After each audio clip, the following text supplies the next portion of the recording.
I mess with PC hardware and build computers all the time.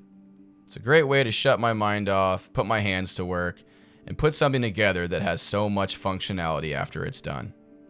But due to recent events in the past year, building PCs, or even just getting the parts for them, has become a near impossible task. Manufacturers are unable to even meet the demand for how many people need PCs right now, or they are such high prices that nobody can even touch them. So it makes perfect sense why everyone, including myself, just wanted to give up on it.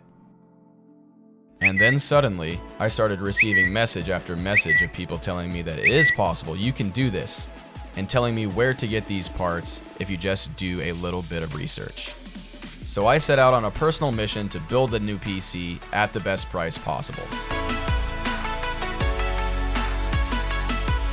And thanks to the community and the like-minded people around me, I was able to step into the shoes of a first-time PC builder, and even though it may not be able to play games with the highest settings, it still gets the job done, and I was able to appreciate what I had even more. And really, that sense of community and pride is what PC building is all about. It's about spending all of your time and effort building your PC so you can turn it on for the first time and hop into your favorite game with your friends. And it all starts with just one click.